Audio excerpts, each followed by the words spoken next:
ఐటీలో ఎంట్రీ కావాలా? Trainee software engineer గా అజా కోడింగ్ ట్యూటర్ లో 2 వీక్స్ ట్రయల్ పీరియడ్ లో వెంటనే చేరండి.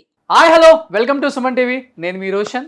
ఈరోజు మన షోకి రాబోయే గెస్ట్ గురించి చెప్పాలి అంటే యువనటుడుగా తెలుగు తెరకు పరిచయమై హీరోగా ఎన్నో అద్భుతమైన విజయాలను తన ఖాతాలో వేసుకొని ప్రేక్షకుల మధ్యలో అద్భుతమైన స్థానాన్ని సంపాదించుకున్న పాలబుగ్గల చిన్నోడు is none other than great actor Suresh garu. Please welcome.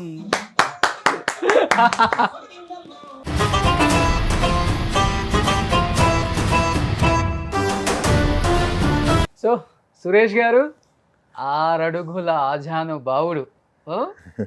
So ఇప్పుడు అనుకుంటున్నాం మేము హీరో అంటే అలా ఉండాలి, ఇలా ఉండాలి, 6 ప్యాక్ ఉండాలి, ఒడ్డు పొడుగు బాగుండాలి, మంచి అందంగా ఉండాలి అనుకుంటాం. అప్పుల్లో పాలబుగ్గల చిన్నోడంటే ఒకసారి పాలబుగ్గలు టచ్ చేస్తున్నాను చూడండి. నిజంగా పాలబుగ్గలే సార్. మీ పాలబుగ్గలు ఎప్పుడెప్పుడు పట్టుకుంటానా అనుకున్నాను.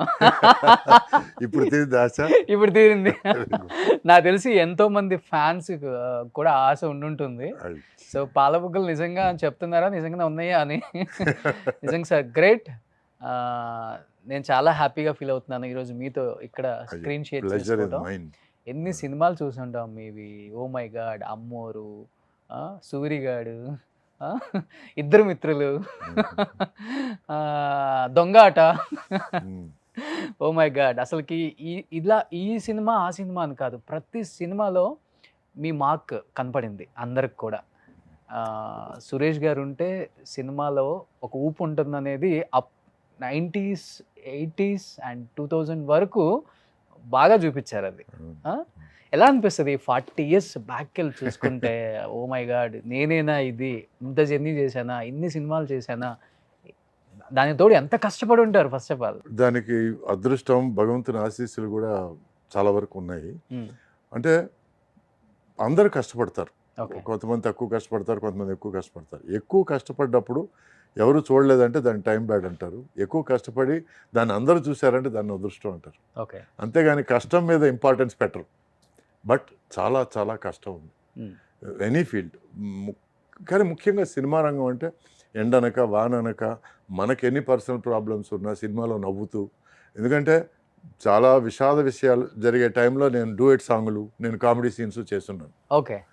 సో ఆ టైంలో డైరెక్టర్లు మూడ్ మూడ్ మూడ్ అంటే వెంటనే మూడ్లోకి వచ్చేయాలి తప్ప వేరే దారి లేదు. అంటే ఈరోజు నటులు సార్ నేను మూడ్లో లేను సార్ అనగలేను, కానీ ఆ టైంలో వచ్చి డైరెక్టర్స్ వేర్ కింగ్స్. సో వాళ్ళు ఏమంటే అది చెయ్యాలి అంతే. సో కష్టం అనేది చాలా పాళ్ళు ఉంది. అది కనపడని వృత్తి సినిమా వృత్తి. ఓన్లీ సుఖం మాత్రం కనపడుతుంది.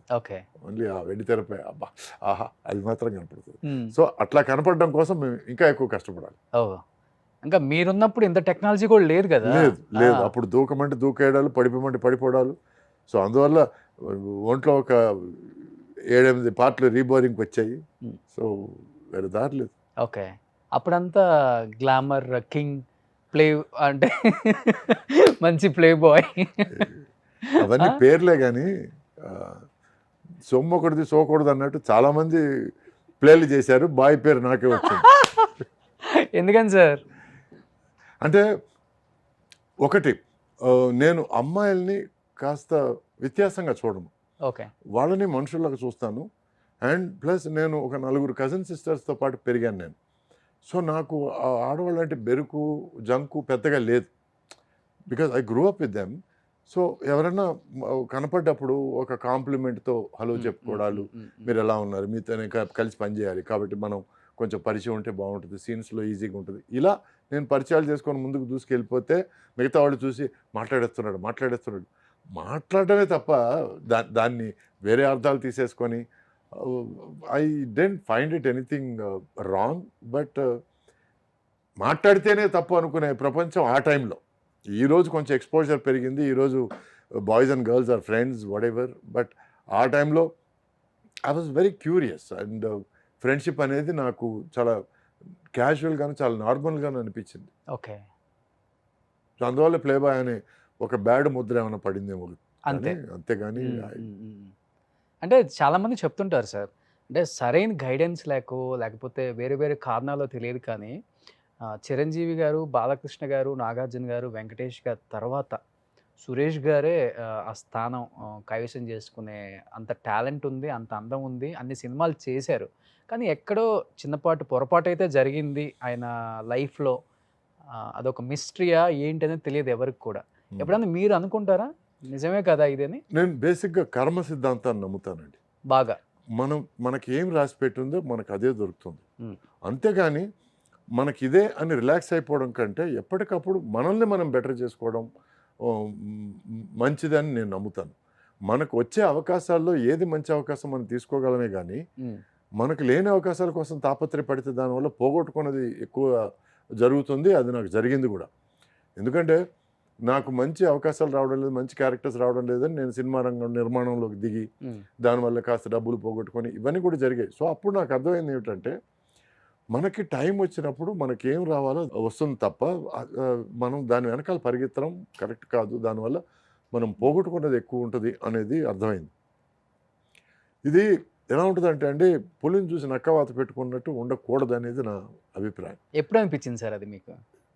డబ్బులు పోగొట్టుకున్న ఏజ్ తర్వాత ఆఫ్ అంటే ఒక ఏజ్‌లో 35, 36 36 అనిపించింది. నేను మొదటి నుంచి అండి, నేను యాక్చువల్గా స్టార్ట్ అయింది ఒక కెరీర్, ఒక అసిస్టెంట్ డైరెక్టర్ గాను, ఒక ఎడిటింగ్ అసిస్టెంట్ గాను స్టార్ట్ అయ్యాను. ఎందుకు స్టార్ట్ అయిందంటే కెరీర్ అట్లా మా ఫాదర్ ఫైనాన్షియల్గా ఒక సినిమా తీసి దెబ్బతిని ఇంకా మాకు కొంచెం కష్టం అనిపించే టైంలో నేను కూడా అంతా వదిలేసి అమెరికా వెళ్ళిపోయి చదువుకోవడం. మా రిలేటివ్స్ ఉన్నారు అమెరికాలో. సో అక్కడికి వెళ్ళి చదువుకోవడం కంటే ఇక్కడ ఉండి కుటుంబానికి హెల్ప్ చేయాలన్నది నా తాపత్రయంతో నేను ఇలా సైడు మా ఇంట్లో చెప్పకుండా ఒక అసిస్టెంట్ డైరెక్టర్ గాను, నైట్ టైము ఎడిటింగ్ అసిస్టెంట్ గాను, ఆ తర్వాత మార్నింగ్ 6 to 9:30, 10 సంపత్ మాస్టర్ దగ్గర ఒక అసిస్టెంట్ డాన్సర్ గాను ట్రైనింగ్ అయ్యి, సో ఇది జరుగుతూ ఎంతో కొంత సంపాదిస్తే చాలు, ఎంతో కొంత తీసుకెళ్ళి ఇంట్లో మనం కాంట్రిబ్యూట్ చేస్తే చాలు అనుకునే టైంలో ఎడిటింగ్ రూమ్లో నేను ఫిల్మ్ క్యాన్స్ తీసుకెళ్తుంటే ఒక రూమ్ నుంచి ఇంకో రూమ్కి డైరెక్టర్ భారతి గారు, డైరెక్టర్ వాసు గారు అని తమిళ్లో ఇద్దరు ఇప్పుడు పెద్ద డైరెక్టర్లు,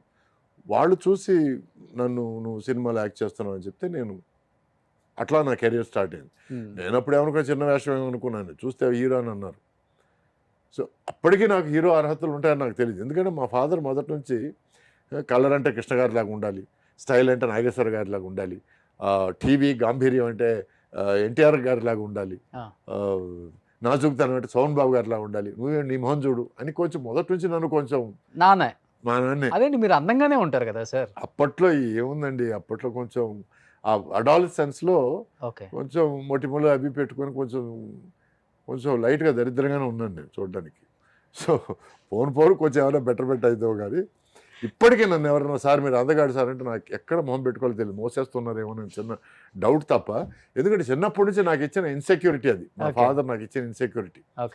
సో ఇలా నా కెరియర్ స్టార్ట్ అయ్యి నేను యాక్టర్ అయితే చాలు, నేను ఫ్యామిలీకి నేను కాంట్రిబ్యూట్ చేయగలిగితే చాలు అన్న ఒక పొజిషన్ నుంచి ఒక హీరో అయ్యి ఇన్ని సినిమాలు హీరోగా చేశానంటే అది నా అదృష్టం అనుకుంటున్నాను. 500 above లేదండి, films 346 యాజ్ ఎ హీరోగా. As a hero 200 దాటిందండి. బా, అంటే తమిళ్లో ఆల్రెడీ 100 దాటి ఆ తర్వాతే ఫుల్ టైం తెలుగుకి వచ్చాను నేను. తెలుగుకు రావడానికి కారణం కూడా ఏంటంటే తమిళ్లో నేను ఎక్కడో ఒక మూస పాత్రలో ఒక lover boy hero, lover boy క్యారెక్టర్స్లో నేను మగ్గిపోతున్నాననే ఫీలింగ్ వచ్చి దాంతో నేను అటువంటి సినిమాలు నేను ఆపేయాలి, కొంచెం డిఫరెంట్ క్యారెక్టర్స్ చేయాలి, నాలో కేపబిలిటీ లేదా అనుకునే టైంలో కొంచెం తమిళంలో కొంచెం స్టాగ్నెంట్ ఫీలింగ్ వచ్చింది. దాంతో నేను సరే ఓకే తెలుగుని కదా మరి తెలుగులో ట్రై చేయొచ్చు కదా అని చెప్పి అప్పుడు నాయుడు గారు కలవడం జరిగింది. అప్పుడు పుట్టింటి పట్టుచీర ద్వారా మళ్ళీ బ్రేక్ వచ్చింది. సో ఇలా కెరియర్ స్టార్ట్ అయిన నేను మొదటి నుంచి యాక్టర్గా ఎలా రాణించాలని ఆలోచించాను తప్ప నేను హీరోగా ఎలా రాణించాలి, హీరోగా ఎలా వెలగాలి, హీరోగా ఎలా మెలగాలి, హీరోగా ఎలా జనాన్ని చూసి అది నాకు ఫస్ట్ నుంచి లేదండి. అందుకే మీరు చూస్తే నేను అక్కడక్కడ సినిమాల్లో కామెడీ చేశాను, అక్కడక్కడ లేడీస్ సినిమాలు చేశాను, అప్పుడప్పుడు విలన్ పాత్రలు చేశాను. ఇప్పుడు సూరిగాడిలో నెగిటివ్ పాత్ర, ఇద్దరుముత్తుల్లో నెగిటివ్ పాత్ర, ఆ తర్వాత దొంగాటలో నెగిటివ్, ఆ తర్వాత నాయుడు గారి సినిమా ఒక సినిమా ఉంది సుమన్తో చేశాను నేను.